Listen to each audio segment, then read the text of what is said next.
What up, guys? We are back out in the shop today. We got the BK out here. A little backstory on kind of what's going on with this thing. One, it does have some coolant pressure issues. We did add a coolant pressure sensor to it a while ago, but as you can tell, it's not wired up.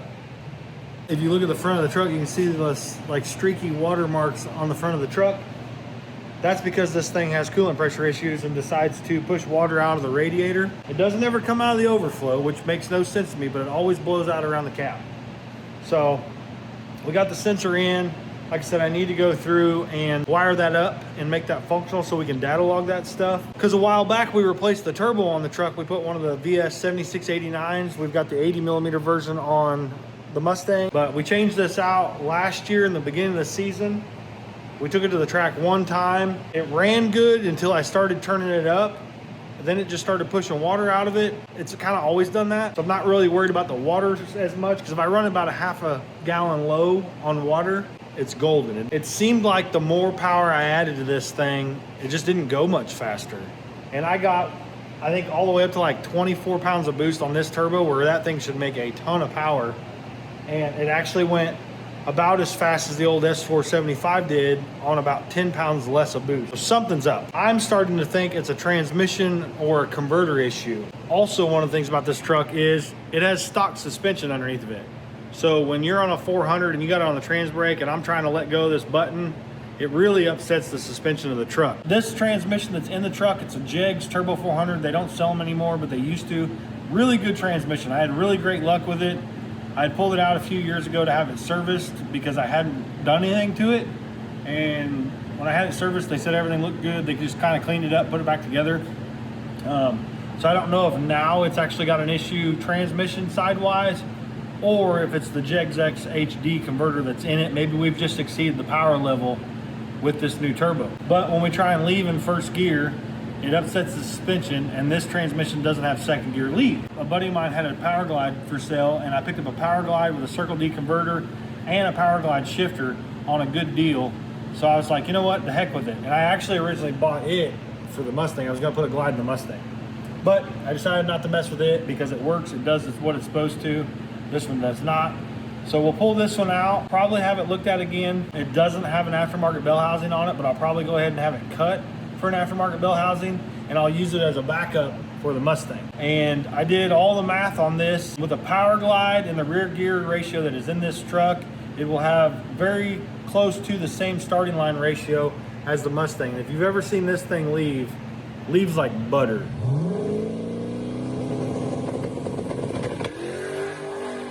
It is the most uneventful 1/160 foot you've ever seen. So I'm hoping with this one, we can get something similar out of it.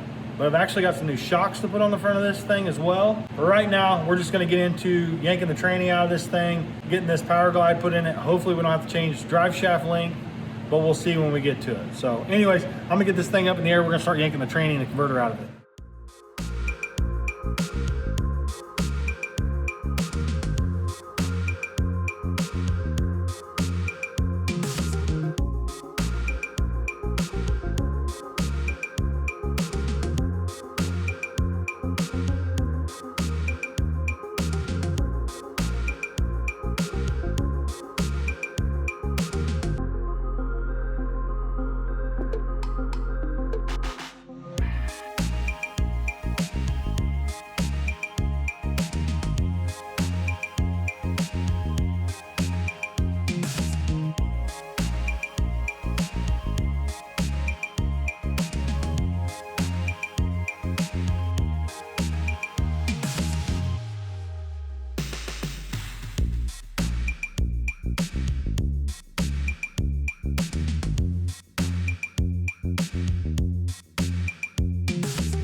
So we're in the process of pulling the transmission out of this truck.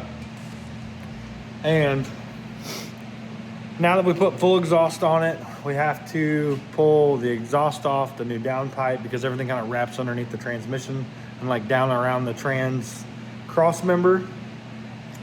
And so I got the exhaust and stuff off of it, or at least the downpipe off of it. And then I started looking at some things. The motor's got a little bit of an oil leak from somewhere and a couple other miscellaneous things. There's an exhaust leak behind the turbo manifold.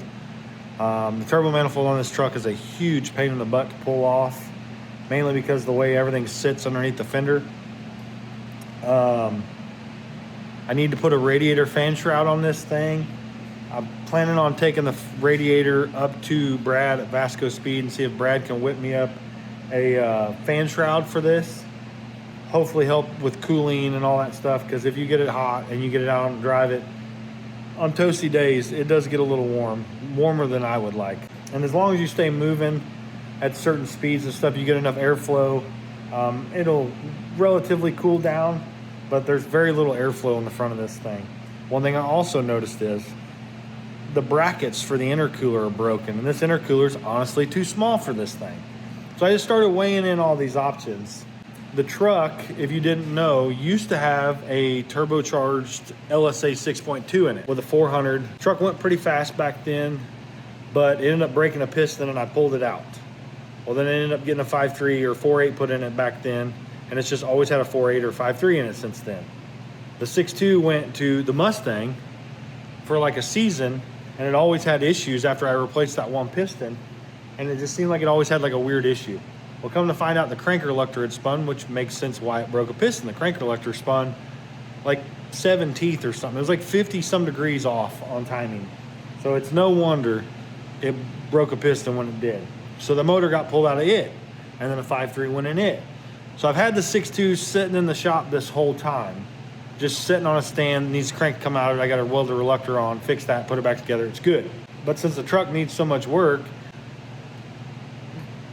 I've always wanted to put this 6.2 back in the truck, and since we're putting a Powerglide in it, and I've got all these things to fix, I thought, why not put it back in the truck? So I got a little carried away.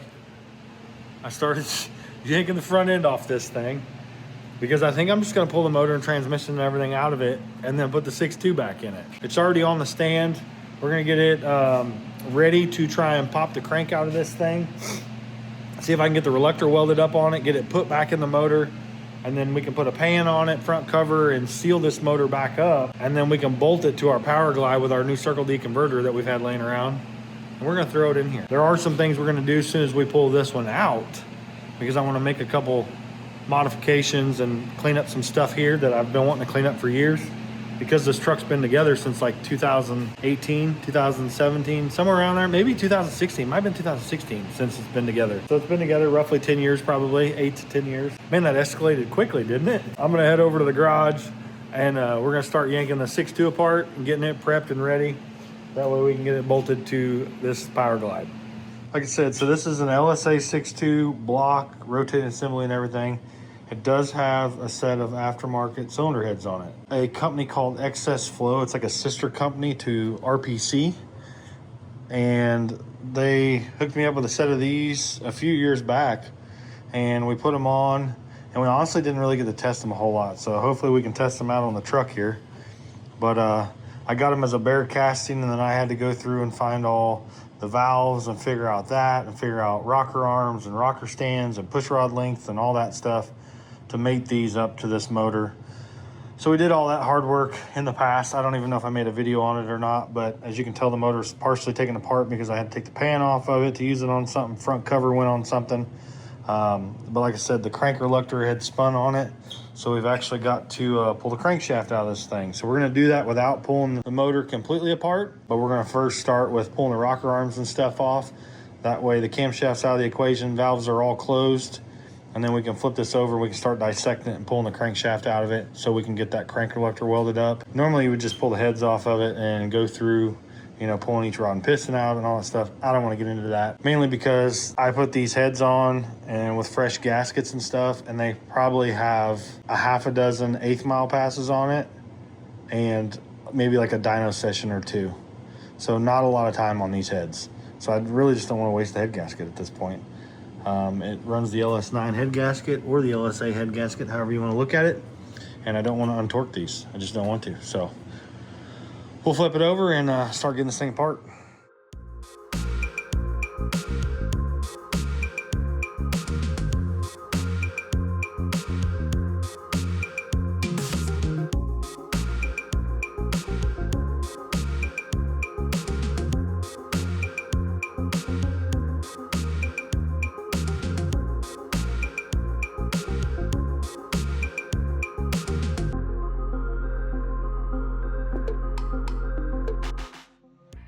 All right, so we got the crank out of the engine.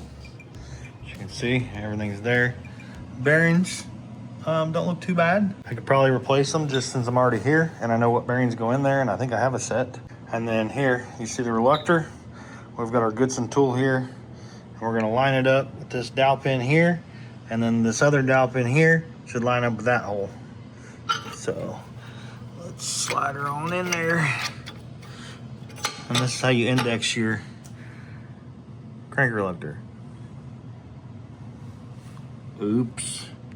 And as you can tell, we're a little ways off because that pin is supposed to go in there, which is what I thought. I figured it was roughly about 7 teeth off. And as you can tell, I've actually got paint marks here too. But it needs to be 1, 2, 3, 4, 5, 6, 7 teeth. So I've got to knock this off without trying to mess it up, or without messing it up. I might have another one.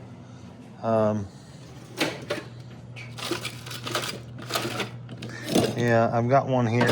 Worst case, if I mess it up and bend it too much. But we'll use a rubber mallet and try and knock it off there, and then make sure it's straight. But then we'll put it back on with it indexed, and then I'll go through and I'll put some tacks on it to hopefully hold the reluctor from doing that ever again. Let's get this knocked off, get it cleaned up, and we'll get her tack welded on. That way we can drop it back down in our motor. And while we're at it, this block, when I originally put this thing together, I left the oil squirters in, mainly because I was setting it up like a factory LSA block. I'm kind of leaning towards, which I need to look at some data logs from back when this was in the truck and the car. I need to go back and look at some of the oil pressure logs. But I think I'm going to go ahead and sacrifice those and get some plugs and plug those. And then I think we're actually going to change the camshaft too. I got a camshaft sitting on the shelf that matches the one that's in the Mustang roughly. All right, so we got the crank back in it, got the rods and everything back in it and torqued. I did go ahead and replace the rod bearings because they looked a little marred up in a few of them. I mean, they're not terrible. Like they would have been fine, but I was just being kind of picky about it in a sense. Like this was the worst one of them all. Had a little bit of wear right in the middle, but you can't even feel it. It's just the coating. I probably should have left them in there because I opted for just some standard Kings. They're in there. It spins. I did pull the camshaft out. This one here is a 234 232 reverse split, 625 lift on both the intake and exhaust, and I believe it's like a 117.5 LSA. But then this one here is 230, 235, 608, 610. And then it's on is that a 114 LSA? I think that's what I'm gathering there. Yeah, 114. Might sound a little bit better. A little bit smaller cam, but we do have these aftermarket heads that have huge valves in them. This is fairly low compression. So I think that cam will do just fine. It's probably gonna make roughly the same power as the other one because the other one's actually robbed a little bit of power from what I've seen. So anyways, got it cleaned up. We're gonna lube it up and get it thrown in here. And we can put all the rockers and everything back on. I can get front cover, rear cover. I've got to get an oil pump for it yet. I can put the timing set and stuff back on. And then I'm gonna order, I think, just an Amazon oil pan for it because I don't want to wait until the other motor's out to get the one off the other motor. So I'll just get another pan, put another pan on it, and call it a day there. So I'm gonna go ahead and get this cam put in and we'll start putting the valve train back in.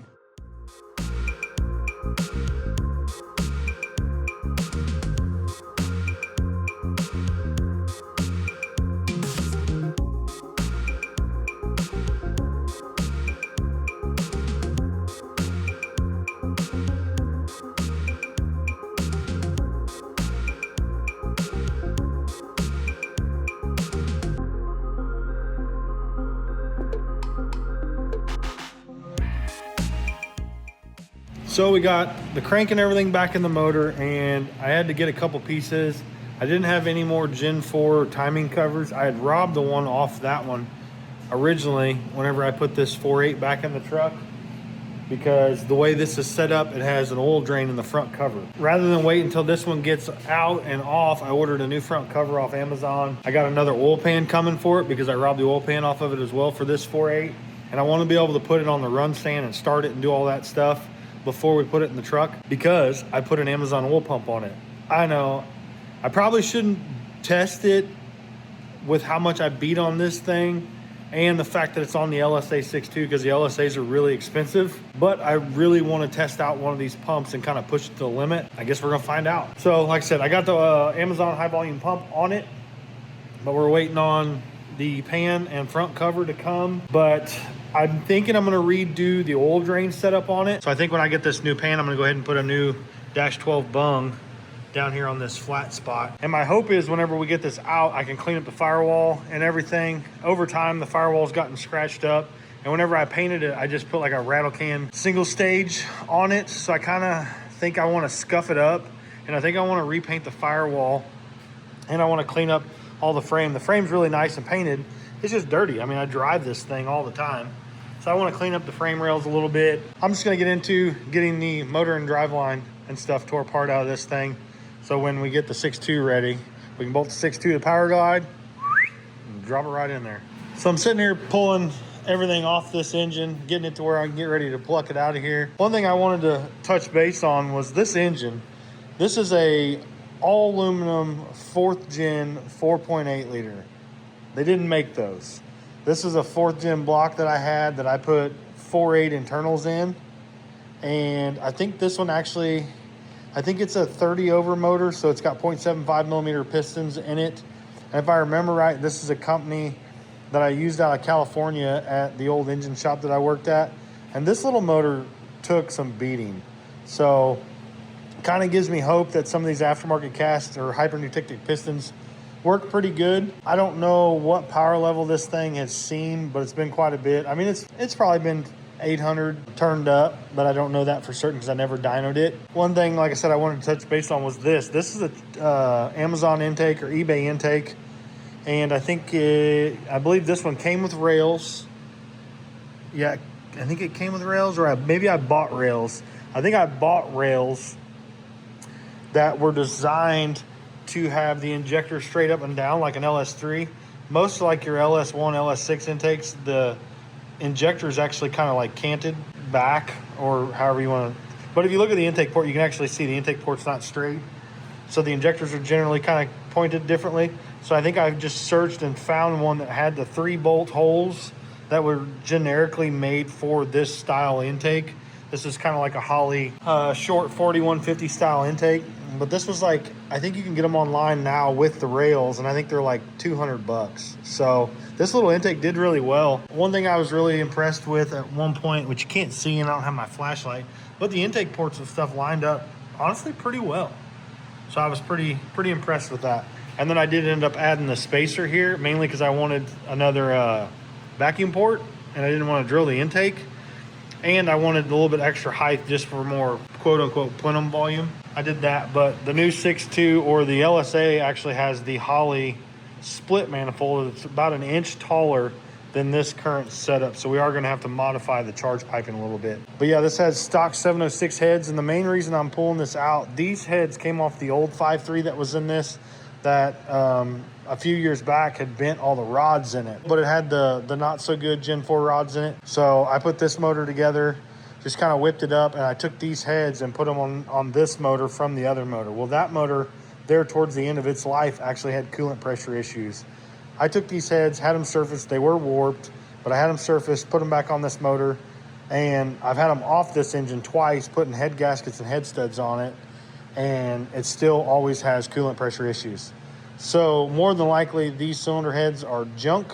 So I'm gonna, when I get this out, pull it apart, these are gonna get thrown in the trash, or I'll take them and have them pressure tested and stuff, and maybe I can verify that it was a cylinder head issue. Anyways, I'm gonna go ahead and continue to dissect this. Just kind of wanted to give you a little bit of rundown of kind of what was going on in here. We got the engine and transmission out of the truck. Obviously, we got everything off of it, as you can see. And one thing you notice is it looks like the transmission has been seeping, and it's kind of all right here in this general region. And the only thing I can see that's kind of in the center of all that is these two little plugs here. I have no idea what those go to. I don't know if those have decided to leak or what, or maybe, I don't know, maybe there's something blowing out of the vent, and maybe it was blowing on, that very well could have been it too. It could be blowing stuff out of the vent, and then because you kind of see there's like a little trail here, which is probably more true, because if it was leaking out of here, unless it had pressure, you know, you would get kind of a spray pattern. But this kind of seems like maybe that may be what it is. And then obviously I spilt a little bit when I pulled the tranny cooler, but this side over here is a little damp as well. And it kind of looks like maybe it's coming from this plug or something. That's the highest point that it seems to be wet, minus where I spilt it. So might have to do some looking into that whenever we get it to the shop and get it freshened up. But I went ahead and got it unbolted from the flex plate. So now we can set it down on the ground, unbolt the transmission, and then I can take it and shove it underneath the bench, get it out of the way. And then I'm gonna go ahead and throw the 4.8 on a stand, and then we'll end up getting to that and dissecting it and tearing it apart. Oh yeah, and I showed you, you can see where it blew the gasket out. You see parts of the gasket hanging out here. And you're normally always gonna see it right below the spark plug. That's where it's gonna be, right below the spark plug. This one normally doesn't do it because there's so much material here from the tab, or from the little tab on the gasket. And then you can see right here, there's a little, like, you can see where I run my nail through it, maybe. See how it's like sooty there. So it's definitely blown out there. You can see a little bit of material right there, but definitely blew out there. Back here doesn't. And then apparently I had some kind of fuel leak, and it looked like it was probably coming from up here out of this, either the O-ring on the port was leaking or the injector was leaking. It was running down the side of the valley cover, and it would drop right in the corner and then run down the edge of the head gasket and then come out and then drip down. But we built this in 11/24 of 23. So this motor's been in the truck for 2.5 years, almost 3 years. So yeah, we'll just have to get some cylinder heads, put some cylinder heads on it, and that'll be a good engine. This one thing I did notice, the turbo manifold's cracked on this thing again, this is like the second time it's cracked. So I have a feeling in the near future, as much as I hate to say it, we're probably gonna have to build a new turbo kit. But for now, we're gonna try and repair this, get it back together with the 6.2. That way we can try to go to LS Fest this year, because that's the goal, to go out and try and compete in the truck class for LS Fest. But, and like I said, we're gonna do some chassis mods and stuff, but we'll get to that on another day. Anyways, that's gonna do it for today's video, guys. We got the Boost Knuckle project, just getting after it and getting y'all some content. So hopefully we'll get this thing done sooner than later. We can test before we go to LS Fest. But thanks for watching, guys. Keep following along, comment, like, subscribe. See you on the next one.